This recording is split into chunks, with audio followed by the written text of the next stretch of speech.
Auzubillahiminash-shaytanir-rajim. Bismillahir-rahmanir-rahim. Assalamu alaikum to all of you.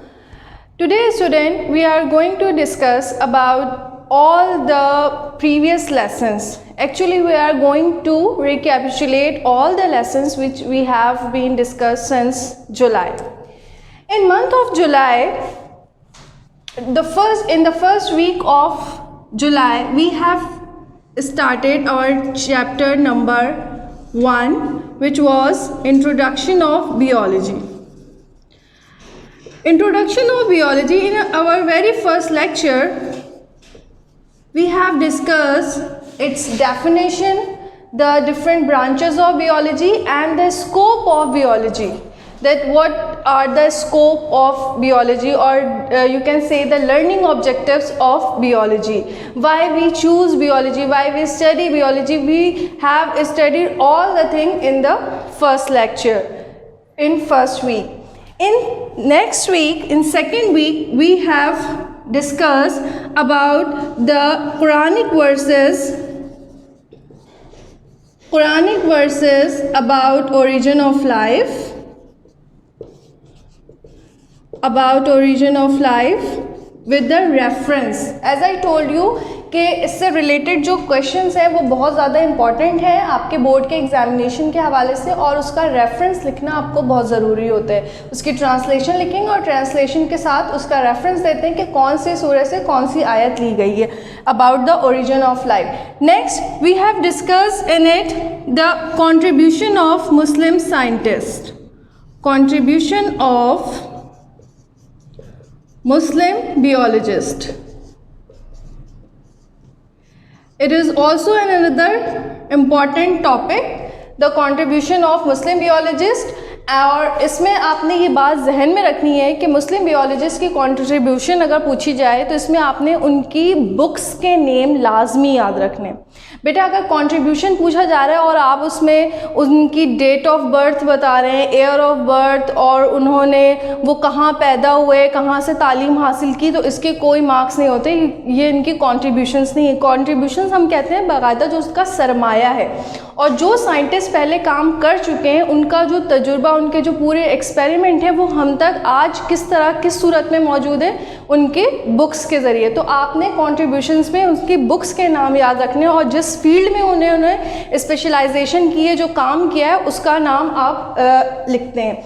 Third week में we have discuss about the contribution of other biologist. Contribution of other biologists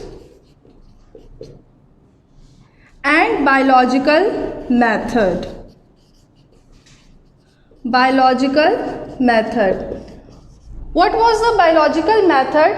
किसी भी जब हम किसी field में study करते हैं तो उससे रिलेटेड जितनी भी प्रॉब्लम्स होती हैं उसको स्टडी करने का स्पेसिफिक एक साइंटिफिक मेथड होता है. अगर हम बायोलॉजी से रिलेटेड यानी कि लिविंग ऑर्गेनिज्म से रिलेटेड या लिविंग ऑर्गेनिजम्स की वजह से पैदा होने वाली प्रॉब्लम्स को स्टडी कर रहे हैं तो उसको सॉल्व करने के लिए, उसको स्टडी करने के लिए एक मेथड है जो कि कहलाता है बायोलॉजिकल मेथड. और बायोलॉजिकल मेथड के फिर डिफरेंट स्टेप्स होते हैं, वो सब हम डिटेल में पढ़ चुके हैं. उसमें डिफरेंट स्टेप्स होते हैं कि जिसमें ऑब्जर्वेशन आती है, ऑब्जर्वेशन की बुनियाद पे हाइपोथेसिस बनाया जाता है, हाइपोथेसिस के बाद एक्सपेरिमेंट आता है, हाइपोथेसिस के बाद डिडक्शन हम करते हैं, डिडक्शन के बाद फिर एक्सपेरिमेंट है, एक्सपेरिमेंट के बाद फिर रिजल्ट है, और उस रिजल्ट की बुनियाद पे हम अपनी बात, आपका जो हाइपोथेसिस था उसको चेक करते हैं कि आया वो सही था, वो अंदाज़ा जो आपने लगाया था, जो तुक्का आपने लगाया था वो सही है या नहीं. ठीक है, हाइपोथेसिस है क्या? Hypothesis is the intelligent guess in the form of a statement is called as hypothesis. Now in fourth week of July we had the vacations, holidays of Eid al-Adha. Now in month of August, in the first week we have studied about the concept of biogenesis and abiogenesis. Biogenesis and abiogenesis. Biogenesis और abiogenesis की discussion हमने की थी कि biogenesis क्या है कि कोई भी new living organism previously living organism से ही अगर वजूद में आए, that concept is called as biogenesis. और ये जो एक मिस कॉन्सेप्ट जिसको हम नहीं मानते कि कोई भी लिविंग ऑर्गेनिज्म ऐसे स्पॉन्टेनियसली किसी नॉन लिविंग थिंग से अगर वजूद में आ जाए तो वो कहलाता है एबायोजेनेसिस, ठीक है। और इससे रिलेटेड फिर 3 डिफरेंट एक्सपेरिमेंट्स थे, Redi experiment, Needham experiment and Pasteur experiments. इन तीनों एक्सपेरिमेंट्स को हमने डिटेल में किया था, कौन से एक्सपेरिमेंट में क्या क्रिटिसाइज था, किसका क्या ड्रॉबैक था, ये सारी चीज़ें हमने अपने इस लेसन में डिस्कस की थी।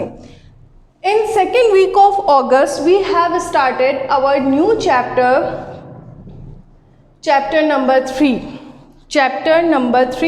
Chapter number 3 was about the classification of living organism. Classification of living organism. Classification of living organism में हमने तमाम चीज़ों को डिस्कस किया कि क्लासिफिकेशन क्यों ज़रूरी है, वाई क्लासिफिकेशन इज़ इम्पॉर्टेंट, उसकी कौन सी बियोलॉजी की कौन सी फील्ड में हम क्लासिफिकेशन को स्टडी करते हैं। इसके अलावा जो है अगर साइंटिफिक नेमिंग से रिलेटेड हमने बात की थी बाइनोमियल नॉमेनक्लेचर की, जो कि एक मेथड था जिसको कैरोलस लिनियस ने इंट्रोड्यूस करवाया था। और वो क्या था कि किसी भी लिविंग ऑर्गेनिज्म का नाम, साइंटिफिक नेम हमेशा 2 पार्ट्स पे मुश्तमिल होगा। The scientific name of any organism comprises 2 parts. The first part represents the generic name and the second part, the last part of the name represents the specific name. फिर scientific name को लिखने की क्या rules and regulation होते हैं, first letter capital लिखा जाता है, अंडरलाइन किया जाता है, ये तमाम चीज़ें कौन सी लैंग्वेज में होता है, लैटिन लैंग्वेज में होता है साइंटिफिक नेम। इन तमाम चीज़ों को हमने डिस्कस किया था अपने सेकेंड वीक में। Third week we continued the chapter number 3 and in this we have discussed the Whittaker classification. Whittaker classification यानी कि फर्स्ट टाइम जो क्लासिफिकेशन की गई थी, जितने भी लिविंग ऑर्गेनिजम्स हैं उनको 5 किंगडम्स के अंदर प्लेस किया गया था। 5 किंगडम्स बनाए गए थे टोटल, और उसको किसने इंट्रोड्यूस करवाया था, व्हिटकर्स ने करवाया था, ठीक है। व्हिटकर क्लासिफिकेशन के according there are 5 kingdoms of living organism which were named as kingdom Monera, kingdom Protista, kingdom Fungi, kingdom Plantae and kingdom Animalia. ये 5 किंगडम्स थे जो कि व्हिटकर ने क्लासिफाई किए थे। लेकिन इसका ड्रॉबैक था, ड्रॉबैक इसका व्हिटकर क्लासिफिकेशन का ये था कि उसने जो क्लासिफिकेशन की थी वो मूड ऑफ न्यूट्रिशन की बुनियाद पे की थी। और मूड ऑफ न्यूट्रिशन की बुनियाद पे यानी कि उसने जो कैरेक्टर सेलेक्ट किया था क्लासिफाई करने के लिए, उसकी वजह से एक ये ऑब्जेक्शन इस पे आया कि जितने भी यूनिसेलुलर एनिमल लाइक ऑर्गेनिज्म थे वो प्रोटिस्टा में चले गए, जितने भी यूनिसेलुलर प्लांट लाइक ऑर्गेनिज्म थे वो प्रोटिस्टा में चले गए। मतलब कि वो बेसिकली ओरिजिनली वो क्या थे, प्लांट्स या एनिमल्स थे जिनको बेसिकली किंगडम प्लांटी और किंगडम एनिमेलिया में होना चाहिए था, लेकिन वो सिर्फ और सिर्फ इस बुनियाद पे कि वो यूनिसेलुलर थे उनको प्रोटिस्टा में प्लेस कर दिया गया था। तो ये ऑब्जेक्शन था व्हिटकर क्लासिफिकेशन पे। फिर इसको न्यू मॉडिफाइड फॉर्म इसकी पेश की गई थी, और वो किसने पेश की थी, मार्गुलिस एंड शिवार्ड्स। मार्गुलिस एंड शिवार्ड्स ने न्यू क्लासिफिकेशन जो है वो दी थी। उसके अकॉर्डिंग इन्होंने सबसे पहले तो किंगडम्स के नेम चेंज किए। जो प्रीवियसली किंगडम मोनेरा था उसका न्यू नेम दिया किंगडम प्रोकैरियोट, और किंगडम प्रोटिस्टा को रीनेम्ड किया गया, न्यू नाम दिया गया एज प्रोटोक्टिस्टा। और इसमें इन्होंने डिफरेंट कैरेक्टरिस्टिक्स की बुनियाद पे क्लासिफिकेशन की थी। इसको न्यू मॉडिफाइड क्लासिफिकेशन के नाम से जाना जाता है, और आज तक हम जिस क्लासिफिकेशन को फॉलो कर रहे हैं वो मार्गुलिस एंड शिवार्ड्स की क्लासिफिकेशन है। In 4th week of August we have started chapter number 4। Chapter number 4 which was about viruses bacteria and cyanobacteria. Viruses, bacteria and cyanobacteria. In fourth week we discussed viruses. Viruses को हमने discuss किया कि virus के characters क्या होते हैं. आपको मैंने बताया कि वायरसेस को ना ही कम्प्लीटली तौर पे लिविंग ऑर्गेनिज्म कंसीडर किया जाता है और ना ही कम्प्लीटली तौर पे हम नॉन लिविंग कंसीडर करते हैं, because virus lie on the border line of living and non living. इनके अंदर मिक्स कैरेक्टर्स होते हैं और दे आर ऑब्लिगेट पैरासाइट, यानी कि जब तक इनको होस्ट नहीं मिलेगा, दूसरा लिविंग ऑर्गेनिज्म, दूसरी लिविंग ऑर्गेनिज्म की बॉडी नहीं मिलेगी, ये आउटसाइड द लिविंग बॉडी, ये जस्ट क्रिस्टल्स हैं. ठीक है, तो वायरसेस के स्ट्रक्चर क्या होता है, टाइप्स क्या होती हैं, इनसे कौन कौन सी डिजीजेज होती हैं, ये तमाम चीज़ें हमने अपने फोर्थ वीक में डिस्कस की थी. Now month of September first week we have discussed about bacteria.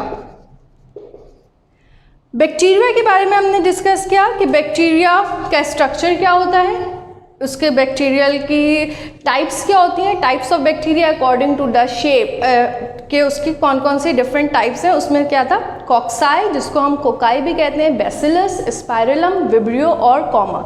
ये 4 डिफरेंट टाइप्स थी जो कि अकॉर्डिंग टू द शेप है.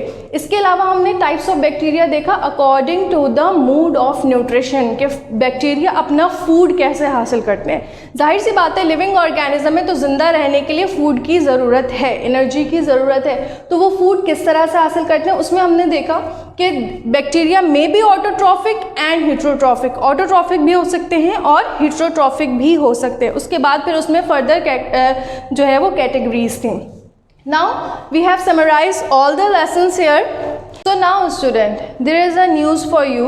We are going to take in online studies